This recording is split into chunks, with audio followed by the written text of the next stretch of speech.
They gave me the last room on the left. A single cot, a steel locker, and a window facing the courtyard where nobody walked. The VA center sat like a ghost on the edge of the Catskills, paint peeling, halls too quiet. You could hear someone cough from 3 rooms away. The place looked less like a hospital and more like a boarding school that had stopped accepting students. I hadn't slept right in years, but my first night there felt wrong even by my standards. Not because of the usual dreams of smoke, teeth, the riverbed, but because of a tapping. Soft. Rhythmic. Not random like tree branches or heating pipes. I got up, checked the window. Just the courtyard, dark and empty, the security lamp flickering. 3 taps. Then silence. That was it. The next night, it came again. 2:31 a.m. I checked. 3 taps, evenly spaced. I sat on the edge of my cot, pulse ticking in my throat, waiting for something more. Nothing. Just that silence. I opened the window and stuck my head out, half expecting some kid screwing around. Nobody.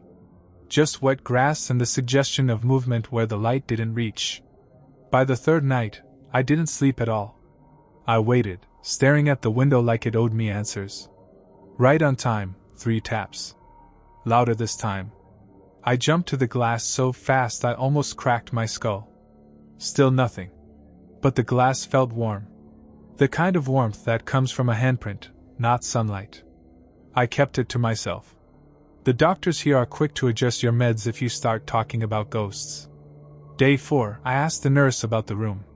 She looked up from her clipboard like I'd interrupted something sacred. Used to be Halvorson's, she said. Do you remember him? I did. He'd been part of my squad in Mosul. Quiet guy. Radio tech. He didn't die in combat. It was later, after he got discharged. Put a bullet through his skull in a different VA. I'd heard about it through another vet. But I hadn't known he'd lived in this exact room.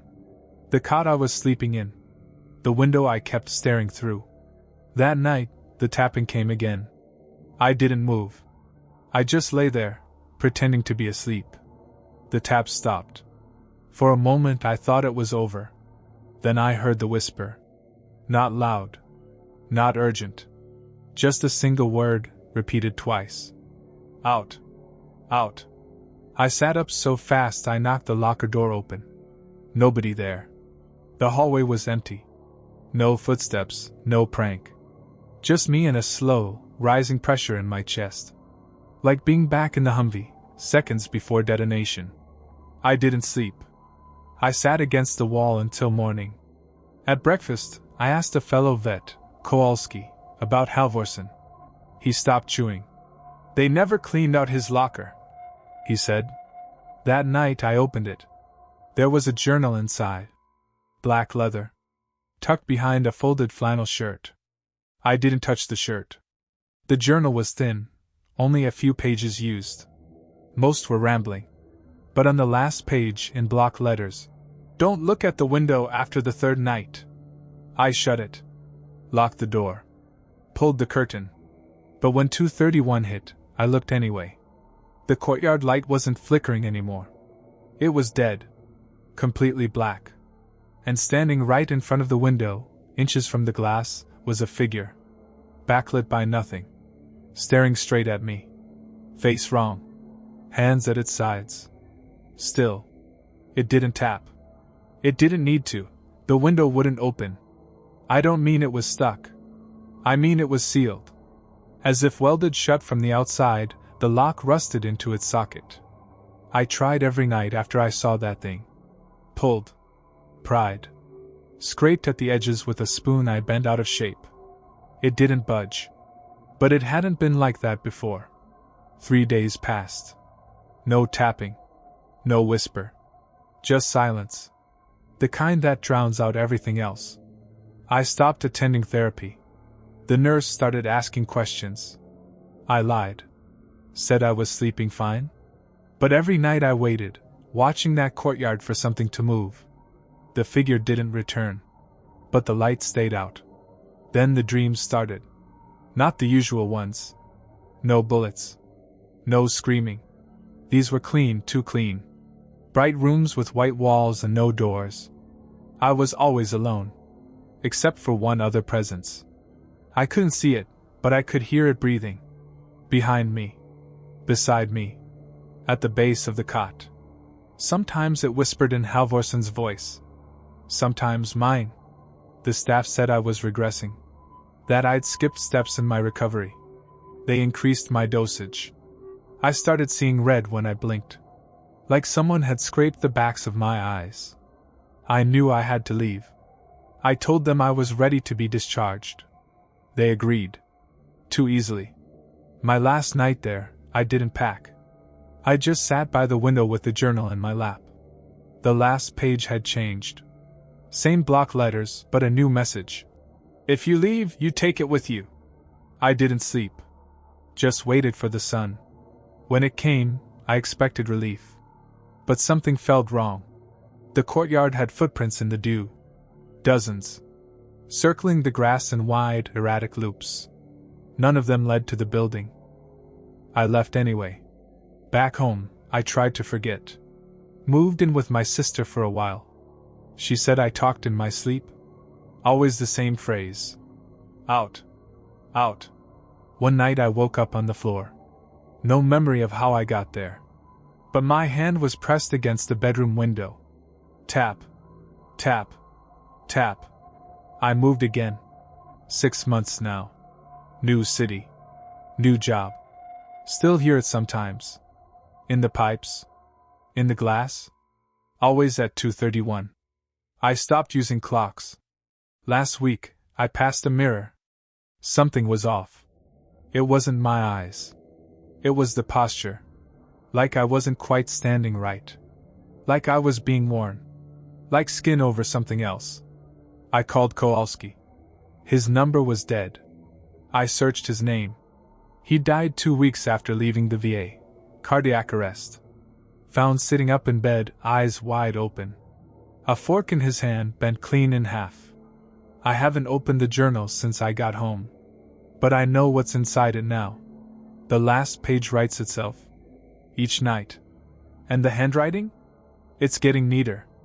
I used to sleep with the radio on. Not music. Not talk. Just static. White noise helps. It's like a mask for the brain. The VA therapist said it was avoidance, but I call it survival. 3 months ago, I moved into a subsidized apartment in Springfield. 1 bedroom, water-stained ceiling, neighbors who don't ask questions. It was the closest thing to peace I'd found since Iraq. That first week, I unpacked slow. No rush. I bought a $10 radio from Goodwill, tuned it between stations, and let the hiss roll over me like surf. The static kept the dreams away. For a while. Then came the clicks. Subtle, soft, like someone lightly tapping the volume dial. I thought it was interference. Maybe the radio was busted. I checked the batteries. Switched outlets. Nothing changed. I noticed the pattern on night 5. The clicks were rhythmic. Spaced exactly 12 seconds apart. I timed them. Counted. 12 seconds like clockwork. Every time. On the 6th night, I tried turning the radio off. Just to see. Silence. But then I heard it again. Not from the radio. From the wall. The exact same click, like a switch flicking deep inside the drywall. I pressed my ear to the paint chip surface and held my breath. Click. Click. Click.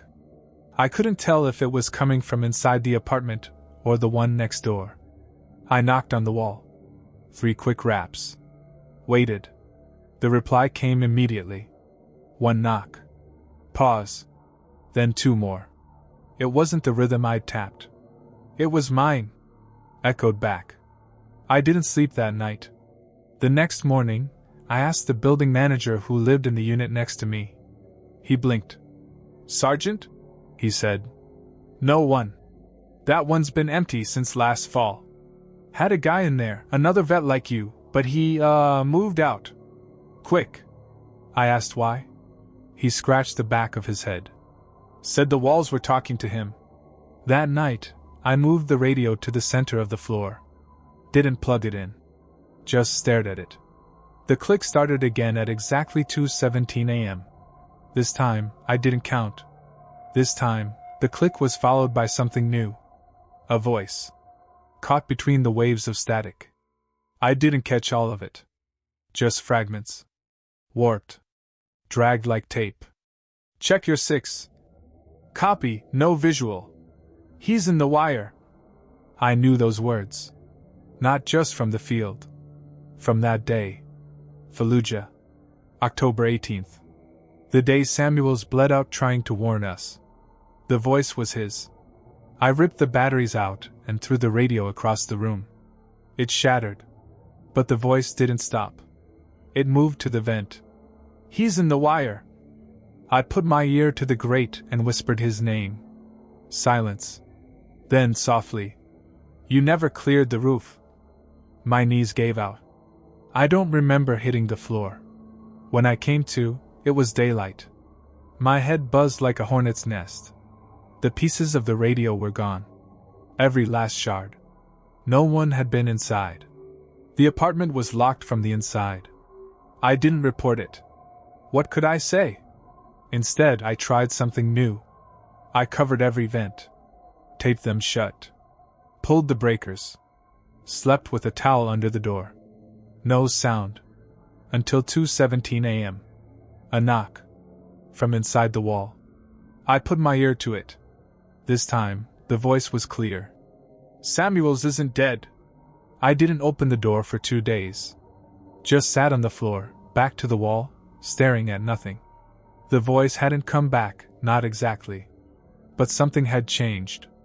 The air was heavier. Denser. Like the room itself was pressing in. Every time I blinked, I saw the rooftop from Fallujah. The blown-out AC units, the tarp whipping in the wind, the edge where I remember thinking, someone's watching us. Samuels had gone up first. Standard sweep. 10 minutes. Then his scream came through the comms, cut off halfway like a switch had been flipped. We called it insurgent interference. That was the story we agreed on. But none of us went back up. We found his body at the base of the building, twisted like wet paper. No one ever said the word. Pushed. Now I couldn't stop thinking about that roof. The dark spot behind the generator. The shape I told myself was a shadow. On the third night, the radio came back. It was whole.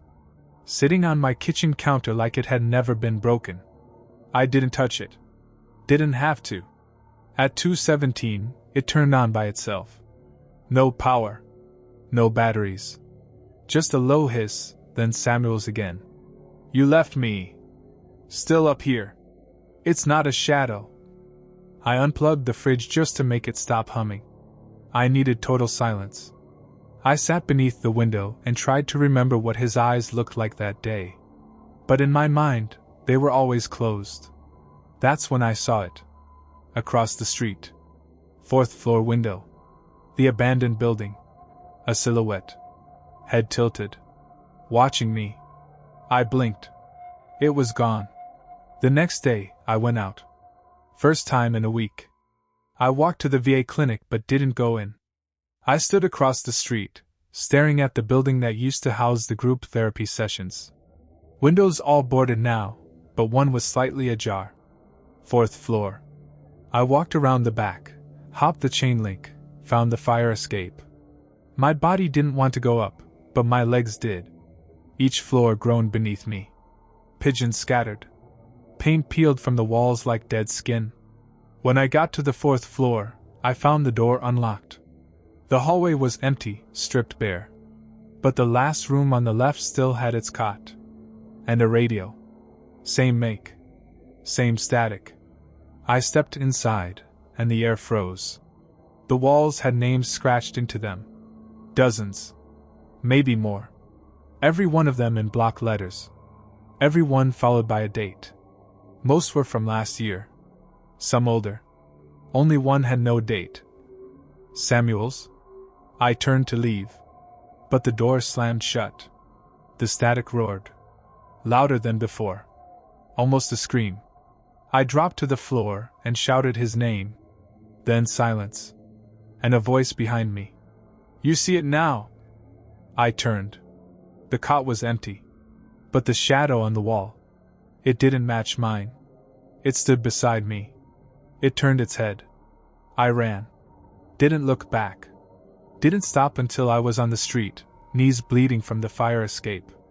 People stared. I didn't care. I moved out that night. New city. New name on the lease. No radio. No clocks. But still. 2:17 a.m. Every night. A faint click. 12 seconds apart. I hadn't fired a gun in 6 years. Not since Kandahar. Not since my last day in uniform, the day I packed my M4 into the armory rack and walked away like it hadn't become part of my body. That's what nobody tells you. The silence after the last shot echoes longer than the shot itself. The VA therapist suggested a hobby. Something tactile, she said. I chose photography. Lenses instead of scopes. A shutter click instead of a trigger pull. My apartment was lined with prints, portraits mostly. Faces of strangers, always framed slightly off-center. I told myself I liked asymmetry. Truth was, I could never line them up. One night, I was reviewing a series of shots from the park, sunlight through dead branches, when I heard a sound I hadn't heard since Afghanistan. Click. It wasn't the camera. It wasn't a knock. It was the unmistakable, dry, hollow click of a rifle on an empty chamber. I froze. The kind of freeze that bypasses thought. My fingers curled. My jaw locked. I hadn't moved like that in years. I waited. Nothing. I checked the door, the window. Locked. I told myself it was a pipe, or a neighbor, or my imagination. The kind of muscle memory fear that lingers in the bones. The next night, it happened again. Same time, 3:14 a.m. I checked. Click. This time, I got up. Traced the sound to the living room. My old duffel bag, army green, zipped shut, was sitting in the corner where I dumped it after my discharge. I hadn't touched it in years. I didn't open it. Not then. I dragged it to the closet and shoved it deep inside, behind coats I never wore. I told myself I was putting the past away. The click came back anyway. Third night. I stayed up, camera in hand, finger hovering over the shutter button like it was a trigger. When the click came, I spun and took a shot without thinking. The flash burned white. When I looked at the photo, my stomach went cold. It was my living room. Empty. But in the left corner, where the duffel bag had been, there was a smudge. A shape. Humanoid. Wrong proportions. Head too low. Shoulders sloped like a marionette. I didn't sleep. I deleted the photo. Burned the SD card. Trashed the camera. Still, the click came back. Fourth night I gave in. I opened the duffel. Everything was there. My boots. My old Kevlar. The discharge paperwork. My sidearm, decommissioned, no ammo. And at the bottom, something I didn't recognize. A black cloth bundle. I unfolded it slowly. Inside was a suppressor. One I never owned.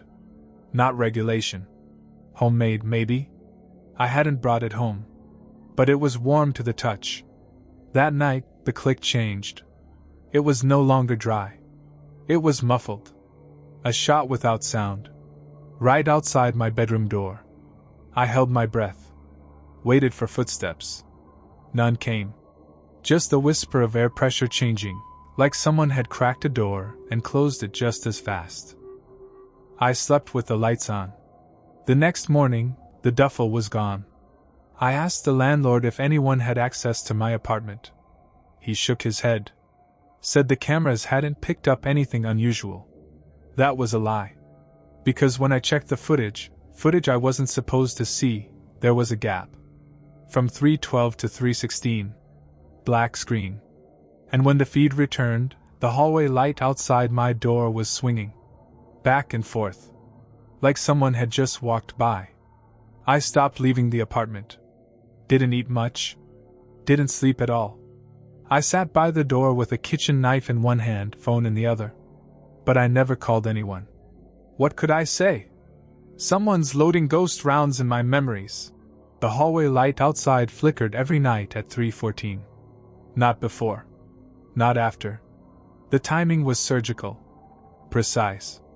Like a routine. Like a patrol. I started to remember things I hadn't thought about in years. Not the big things, explosions, gunfire, death. The little things. The smell of sand in your socks. The taste of filtered coffee through a dust mask. The way silence felt before an ambush. On the 5th night I heard breathing. Right outside the door. Not heavy. Not fast. Measured. Like someone trained. Someone waiting for a signal. I didn't move. Then, slowly, the doorknob turned. Not all the way. Just enough to test it. It stopped. Clicked back. Silence again. When I worked up the courage to look, there was no one in the hallway. But on the floor? A single bullet casing. I didn't own live rounds. I picked it up with a napkin and turned it over in my palm. It was cold. Marked with a scratched circle on the base. Like it had been hand-etched. Inside the circle, the number 6. The next day, I bought a new lock. Deadbolt. Reinforced plate. The guy at the hardware store said, "Planning for war?" I didn't laugh. That night, no click came. No breathing. I thought maybe it was over. But then I found the photo. Tucked behind a book on my shelf I hadn't touched in years. One of mine. From Afghanistan. A squad photo. We're all there, smiling like idiots in the sun. Dust on our boots. Arms slung over each other's shoulders. But someone else had been added. Bottom left corner. Partially obscured by shadow. A figure in full combat gear. Helmet down, visor blacked out. No face. No name tag. Just a patch where ours said, U.S. Army. The patch on theirs was blank. I showed it to a buddy of mine, Richards, who served with me. He stared at it too long. Said nothing. Then handed it back with shaking fingers. He wasn't there. He muttered. I nodded. He called me the next night.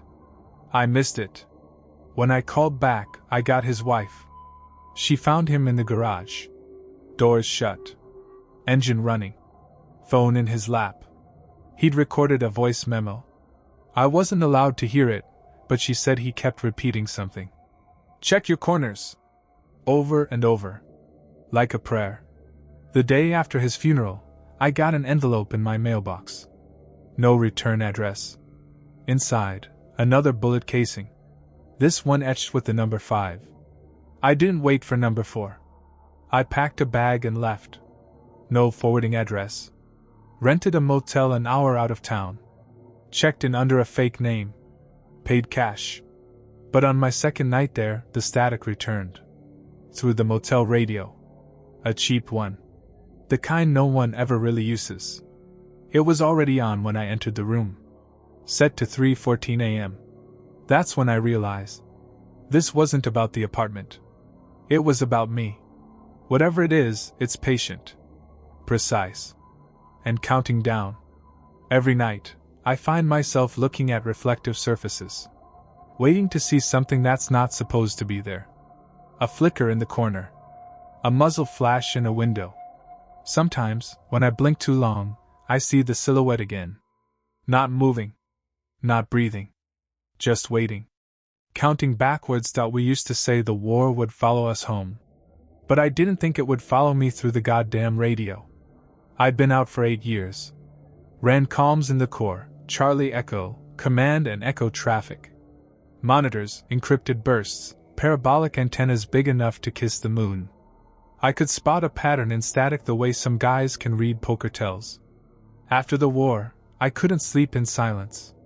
The quiet made me itch. So I left the scanner on.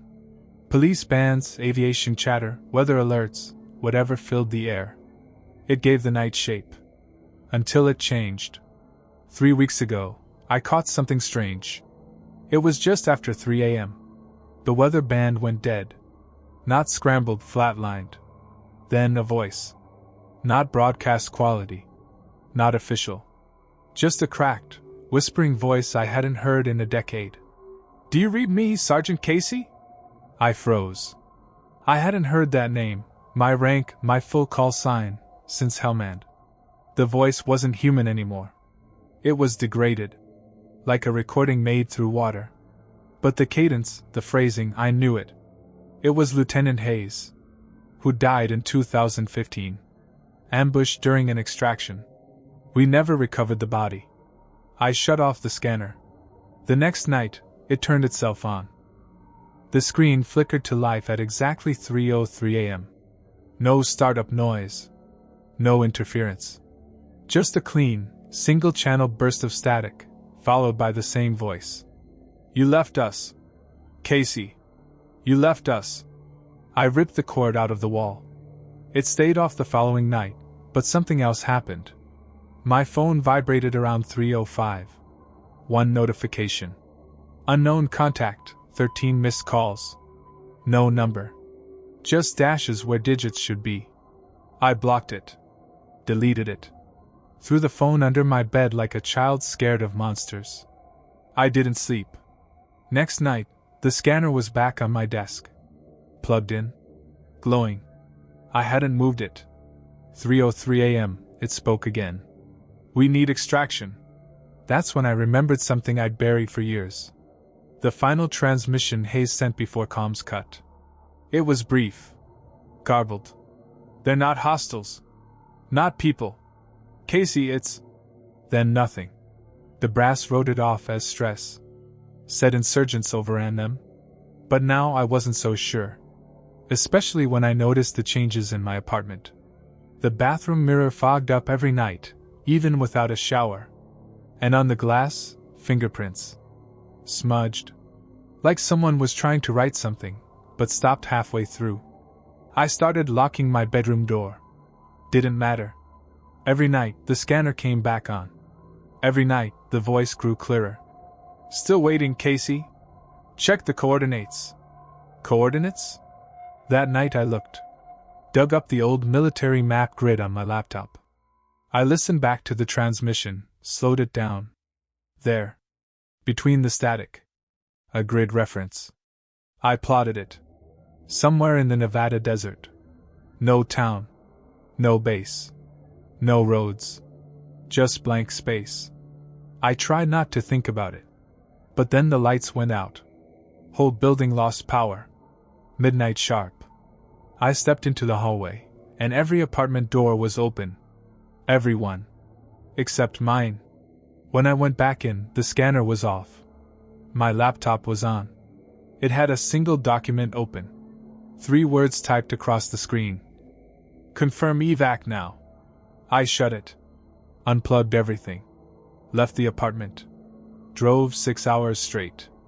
Checked into a roadside motel with no Wi-Fi, no cell service, no electronics. Thought I was safe. Then the TV, the kind with a dial, turned itself on. 3:03 a.m. White noise. And behind the static. Breathing. The static didn't stop. Not when I unplugged the TV. Not when I smashed the dial with the motel's iron. It kept going, through the walls, through the floorboards, like the sound was inside the wiring. It wasn't sound anymore. It was a presence. I left before sunrise. Didn't check out. Just drove. No destination. Just away. But by the time I crossed the state line, I knew what I had to do. The coordinates. Nevada desert. No name. No map. The scanner had been clear. Too clear. Confirm evac now. If this was some kind of breakdown, it had detail I couldn't fake. I know how tech works. How signals behave. This wasn't schizophrenia. This wasn't trauma. It was transmission. I stopped for gas somewhere outside Tonopah. The attendant looked at me like he'd seen a ghost. Asked if I was part of the clean-up crew. I said nothing. He gave me a bottle of water on the house. When I reached the coordinates, I found nothing. At first. Flat desert. Scrub. Wind. Then I noticed the tire tracks. Fresh. Leading to a slight rise in the sand, like a dune that didn't belong. I parked, approached on foot. Found a door. Steel. Half buried. No markings. I knocked. No answer. Then I placed my hand on it, and it opened. No hiss. No rumble. Just the soft glide of hidden machinery. Inside, a tunnel. Sloped downward. Lit by strips of LED that flickered once, then held. I should have turned back. But I walked in. The tunnel went deeper than I expected. The temperature dropped. The air felt recycled, like an old aircraft hangar. Then the hallway opened into a chamber. Round. Silent. Cold. Screens lined the walls, dozens of them. Every screen showed a different scene. Some were military feeds. Some were CCTV.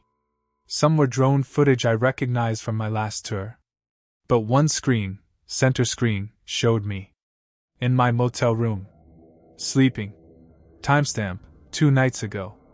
Another screen, the hallway in my apartment. Timestamp, last week. Then came the voice. Overhead. No speaker visible. Welcome back, Sergeant Casey. It wasn't Hayes anymore. It wasn't human at all. I turned, ready to run. But the door had vanished. Just wall. Seamless. I backed into the center of the room.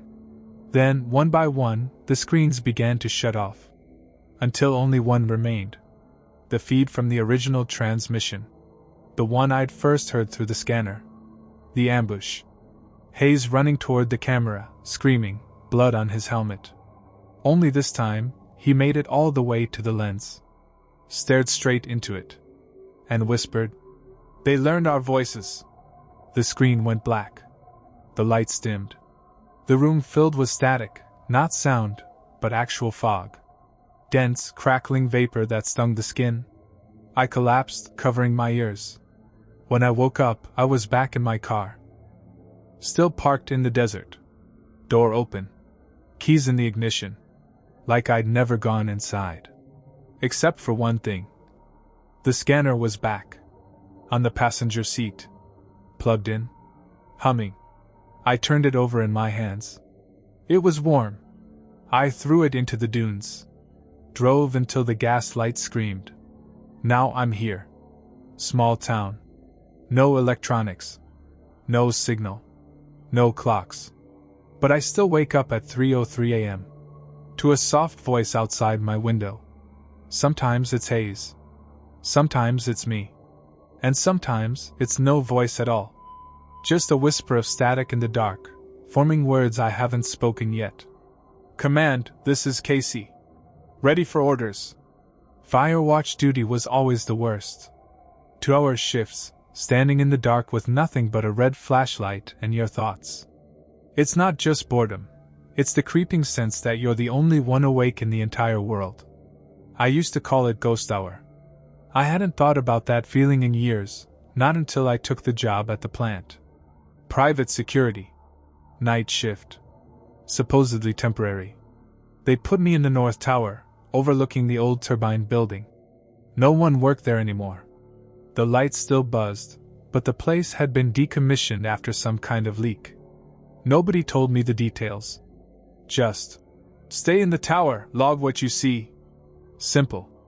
At least it was, until the blue light showed up. It started 3 weeks in. Exactly 0200 hours. A faint glow inside the turbine building.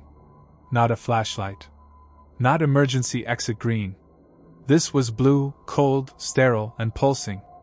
Like something breathing. I radioed it in. They told me to ignore it. Old systems. Faulty wiring. But I'd been in the Corps. I know the difference between a flicker and a pattern. This was a signal. I kept a log. First night, single pulse every 5 seconds. Second night, increased to 3. By the 5th night, it was constant. That's when I started seeing movement. Not people. Shapes. Shifts in the light. Like someone walking behind frosted glass. I asked to be reassigned. Denied. I brought binoculars. What I saw chilled me. Figures, yes, but not normal. They moved wrong. Heads tilted too far. Limbs too long. Their eyes caught the light, but didn't reflect it. They didn't blink. Just stared. And every night, they got closer to the windows. By the second week, they stood in rows. Watching the tower. Watching me. I stopped logging the sightings. Stopped sleeping during the day. The plant manager, a man I'd only seen once, called me in. Asked if I'd been experiencing dreams. I asked why. He said, "Some do." Didn't elaborate. Just handed me a new badge and said, "Keep recording. It's important." I threw the badge in the trash. Next shift, the tower door wouldn't open. I climbed the stairs manually. Bolt cutters. Took me an hour. When I got to the top, the monitor had already turned on. The camera feed from inside the turbine building was active. Dozens of figures standing still. Some staring at the camera. Others facing the wall. None of them moved. Until I blinked. Then one was gone. Replaced by a smear of blue light across the lens. I shut the monitor off. The next night, they were outside the building. Lined along the road. Not moving. Just present. That's the best word for it. They felt like presence. Like pressure. I didn't report it. Didn't say a word. Just counted the seconds until my shift ended. Then the blue light came into the tower. No source. No bulb. Just light. It filled the corners. Washed over my boots. Turned the pages of my notebook a sickly cyan. Then the voice. Not out loud. In my head. "You were awake when the others slept." I ran. All the way down the stairs. Out the gate. Didn't stop until I hit the highway. I told myself I wasn't going back. But something's wrong. Every night at 0200 my room lights up blue. Every night I hear footsteps in the hall. Every night I hear the voice again. Fire watch never ends. I moved 3 times. Different states. Burner phone. Paid in cash. Avoided cameras. Didn't matter. At 0200 hours, wherever I was, the blue light found me. First, it came through walls. Subtle glow. Enough to make the shadows stretch too long. Then I started hearing boots on linoleum. Soft. Deliberate. Like patrols. The VA told me it was PTSD. Night terrors, they said. I let them think that. Truth is, the dreams only started after I ran. They always begin the same. I'm back on fire watch. Not in the tower anymore, on the perimeter. Barbed wire fence. Empty sky. Cold rifle in my hands. I blink, and suddenly they're there. The figures. Standing just beyond the fence. One pulse of blue light, and they're inside the wire. Second pulse, they're behind me. I never hear them move. They don't move like anything should. One night, I woke up standing at the edge of a nearby field. Barefoot. Shivering. No memory of walking there. But in my pocket, a folded page from my old security logbook. One I never took home. It just said, "Eyes open." I locked myself inside for a week after that. No internet. No power. No lights. Didn't help. On the 7th day, the old monitor from the tower was waiting in my kitchen. Unplugged. Still on. Still glowing. The feed showed me. Sleeping. But I was awake. I unplugged it. Smashed it. Burned the pieces. The next night, it was back. Not in the kitchen. In my bedroom. Screen cracked. Still playing the feed. Only this time, I wasn't sleeping. I was sitting up. Watching the camera. Smiling. I didn't remember smiling. I didn't remember that face. That wasn't me. I sent an anonymous tip to the local paper about the plant. The turbine building. Told them about the unauthorized personnel, the lights. They never published it. But 2 days later, I got a letter. No stamp. No address. Just a note inside. "You were warned. Firewatch is forever. The next morning, I coughed up blue fluid. Thick. Like oil. It smelled like scorched metal. I stopped trying to run. Instead, I started recording. Cameras in every room. Timer set to 2 a.m. The first night, nothing. Second night, static. Third night? I wasn't alone. The footage showed me asleep. And a figure standing over the bed. Not watching. Listening. Head cocked like it was tuned into a frequency no one else could hear. Its mouth moved. Frame stuttered. And then, at the exact moment the blue light filled the room, the figure reached out and touched my forehead. I woke up screaming. My hands still tingled. Burned. Under the skin, just barely visible in the right light, was a symbol. Circular. Unfinished. Like a seal waiting to close. I haven't recorded anything since. Last night, someone left a flashlight on my doorstep. Military issue. Red beam. The kind we used on night patrols. On the grip, carved deep into the plastic. Eyes open. I carry it now. Everywhere. Because I've realized something. The blue light doesn't punish those who look away. It punishes those who try to forget. Firewatch wasn't a duty. It was a covenant. Those figures? They aren't ghosts. They aren't aliens. There's something older. Something that waits in silence for those too scared to keep watching. They want witnesses. Not survivors. Every night 0200. They come back. And I stand at the window. Flashlight in hand. Red light cutting through the blue. Breathing slow. Eyes open. Counting down. And I whisper to myself what no one else will. Post ends when they take you.